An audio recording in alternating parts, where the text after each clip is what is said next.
J'adore vous parler des aliments d'une façon générale. Vous savez que c'est ma passion, la nutrition. Et puis de temps en temps, je regarde aussi la valeur des aliments, c'est-à-dire quels sont leurs réels intérêts pour notre santé, pas seulement pour maigrir. Il y a savoir maigrir, bien sûr, mais quels sont leurs intérêts pour la santé. Alors, bienvenue sur la chaîne Jean-Michel Cohen, la chaîne où on ne parle que de nutrition et où on ne vous raconte jamais de salade et même où on ne vous prend pas pour des patates en plus. Vous savez ce que c'est l'immunité? L'immunité, c'est le système global qui nous protège contre les maladies. Alors, ça nous protège contre les maladies simples, le rhume, la grippe, une infection, une gastroentérite, mais ça nous protège aussi l'immunité contre des maladies beaucoup plus sévères qui sont en particulier le cancer, et peut-être même d'autres maladies. Je pense aux maladies de système, vous savez, les gens qui ont des polyarthrites. Ah, il y a quelqu'un qui m'appelle. Chérie, je suis devant la... Tu me vois à la télé? C'est ridicule. Gênant.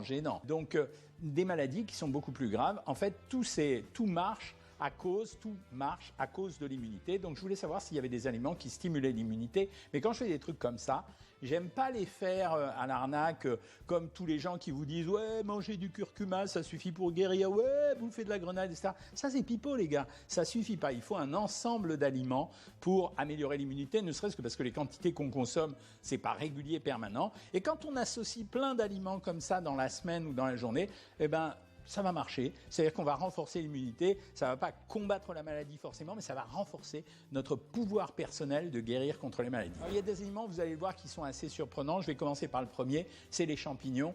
Les champignons, alors le test qui a été fait, c'est qu'on a pris deux populations. Une population qui a mangé ce qu'elle avait envie de manger, mais on a surveillé quand même ce qu'elle mangeait pour que ça soit à peu près identique à l'autre population. Et une deuxième population, et dans cette population, on leur a donné 100 grammes de champignons tous les jours. 100 grammes de champignons tous les jours, c'est pas grand-chose, franchement, parce que vous voyez, j'ai pu acheter que des boîtes de champignons de Paris, ça me dérange pas finalement, parce qu'après on les rince, donc c'est pas très grave. C'est la moitié de ça, donc franchement, prendre 100 grammes de champignons par jour, c'est assez innocent. La seule chose, c'est que cette population a pris 100 grammes de champignons par jour en plus, tous les jours pendant 3 semaines. Qu'est-ce qu'on a fait alors comme test? On a testé leur salive et on a regardé quoi à l'intérieur? On a regardé ce qu'on appelle les anticorps, des immunoglobulines, c'est-à-dire ces substances qui vont aider notre corps à combattre, par exemple, une infestation quand elle arrive, c'est-à-dire ceux qui vont se précipiter pour essayer d'isoler l'agent infectieux ou malade, et puis ensuite de le killer, de le tuer. Donc le champignon se révèle faire partie des aliments qui peuvent renforcer notre immunité. Alors quelle que soit la période où vous la prenez ou quel que soit l'état dans lequel vous êtes, c'est pas si innocent que ça de manger des champignons. C'est pas seulement la valeur gustative qui va venir, c'est que ce produit va amplifier notre immunité. Pourquoi il va l'amplifier? Alors plusieurs explications possibles. Soit à l'intérieur, les fibres qui sont contenues vont déclencher une augmentation du microbiote, et dans ce cas-là, peut-être que cette substance cette population intestinale va nous aider à combattre l'immunité, ou alors à l'intérieur, on va retrouver des substances particulières qui vont nous améliorer l'immunité. Là, on n'avait pas en l'occurrence le nom de la substance, mais vous allez voir qu'on va la voir de temps en temps. La deuxième substance, c'est la choucroute. Alors pourquoi elle est dans ce plat? Secret. C'est parce que ce soir, on va manger du chou. En fait, j'ai dit de la choucroute, mais c'est du chou et c'est presque pareil, choucroute. La choucroute, c'est du chou blanc. Le chou ici, c'est du chou vert. Dans les deux cas de figure, ces aliments appartiennent à ce qu'on appelle la famille des crucifères. Dans les crucifères, vous trouverez d'autres choses. Vous trouverez bien sûr tous les choux, mais aussi les choux de Bruxelles, mais aussi par exemple les brocolis. On en a parlé déjà abondamment pour dire que ces produits étaient efficaces contre le cancer de la prostate, par exemple. Ça a été vraiment démontré chez les hommes. Mais là, en l'occurrence, ce qui a été fait sur les crucifères, c'est qu'on a regardé sur des gens qui avaient des inflammations des poumons, soit à cause de la clope, soit parce qu'ils avaient un cancer, soit parce qu'ils avaient été pollués, genre fumés, etc., ou par des substances environnementales. Souvenez-vous de ce qui s'est passé à Rouen. Et on a regardé l'impact des brocolis quand on en donnait des rations supplémentaires. On disait un minimum de 150 grammes par jour pendant une semaine. Et on a regardé l'inflammation sur les poumons et on s'est rendu compte que l'inflammation sur les poumons avait diminué. Conclusion, toute la famille des crucifères, en particulier le chou, aura un effet anti-inflammatoire. La troisième catégorie de produits, vous allez voir, c'est assez rigolo parce que l'ail, ça écarte pas que les vampires. L'ail, ça fait également autre chose, vous allez voir. Tu pues de la gueule, personne n'ose t'en parler. Moi, Raphaël, je prends conscience aujourd'hui que je dois être plus respectueux envers ma santé buccale. Yes, mec. Ça fait plaisir, je te jure, c'est pas trop tôt. Je vais vous parler de ceux qui ont eu des inflammations intestinales. Alors, c'est des gens qui, par exemple, je sais pas, ont des brûlures de l'intestin, ont pris des médicaments, ou bien ont un intestin très, très abîmé à la suite d'une maladie, par exemple, comme la maladie de Crohn ou le syndrome de la colopathie fonctionnelle. Eh bien, ces gens-là, quand on leur donne de l'ail, qu'est-ce qu'on a constaté? On voit qu'on donne deux groupes, on essaye de regarder deux groupes, et on regarde l'inflammation au niveau de l'intestin, et on constate que dans le groupe auquel on a donné de l'ail, on a rajouté de l'ail tous les jours dans l'alimentation à raison de 20 grammes par jour, on a une diminution de cette inflammation. Mais on voit autre chose. On le donne à ce moment-là à des gens qui ont la grippe ou un rhume. Et on donne la même alimentation aux deux, et on regarde ce qui se passe, sauf qu'il y a un des deux groupes qui consomme de l'ail. Eh bien, dans le groupe qui consomme de l'ail, quelques temps plus tard, les symptômes de la grippe ou du rhume sont moins violents, les symptômes. Ils ne guérissent pas plus vite, mais les symptômes sont moins violents, ce qui veut dire que l'ail a participé à l'activation de l'immunité.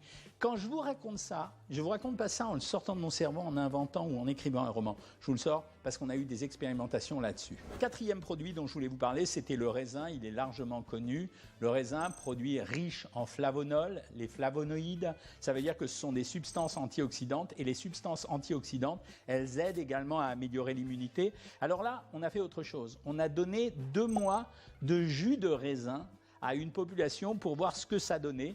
Et ensuite, on a regardé l'action de ce jus de raisin sur des cellules tumorales qui avaient été prélevées chez ces gens. Et on se rend compte qu'il y a une moindre prolifération des cellules tumorales chez les personnes à qui on a donné les 2 mois de raisin. Donc intéressant, donc ça veut dire que le raisin, non seulement, je vous en ai déjà parlé, c'est un produit très intéressant pour la circulation sanguine, mais on a le sentiment que ça permet de diminuer la croissance des cellules tumorales. Il faut que je vous explique quelque chose, on ne meurt jamais d'un cancer, jamais.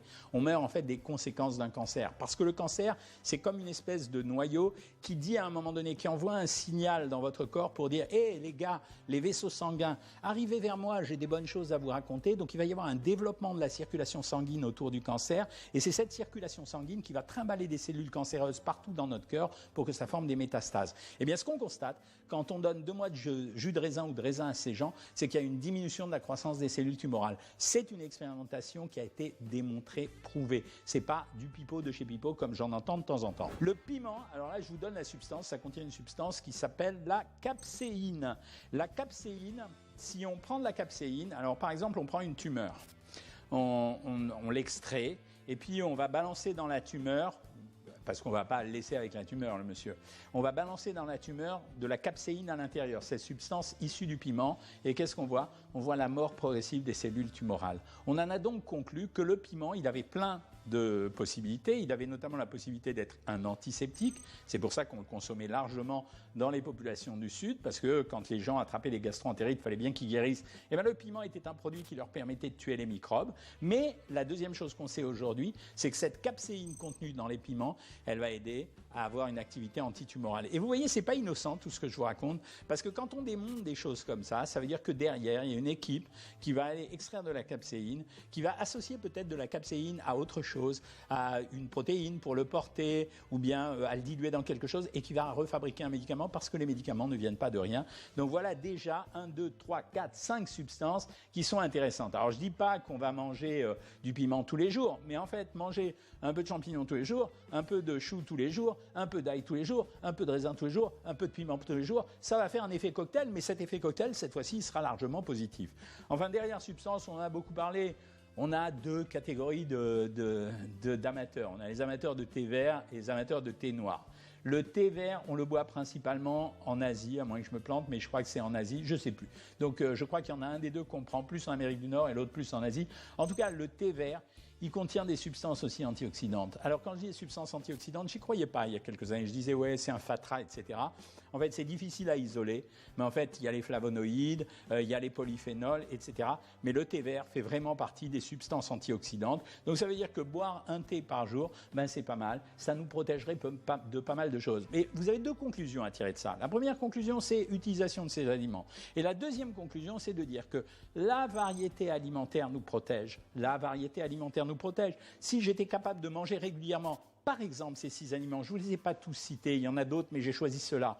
Mais si j'étais capable de consommer régulièrement chacun de ces aliments, eh ben ça irait mieux. C'est pour ça que les nutritionnistes, vous savez, ceux qui nous emmerdent, qui sont chiants mais qui disent la vérité, comme moi, eh bien ces nutritionnistes, quand ils vous disent manger varié et équilibré, en fait ils protègent votre santé. Ça n'a rien à voir avec le régime. Le régime, c'est manger varié et équilibré avec une diminution de votre consommation énergétique. Mais là, quand même, je viens de vous faire une démonstration. Chacune des choses dont je vous ai parlé étaient appuyées sur des études scientifiques réalisées depuis Boston aux États-Unis, en passant par l'Indonésie, mais en tout cas, elles étaient réelles. Voilà ce que j'avais à vous raconter. En tout cas, comme à l'accoutumée, d'abord vous partagez, vous vous abonnez, ensuite vous me faites des commentaires, des critiques, vous me demandez les vidéos dont vous avez envie, et je vous dis à bientôt les amis.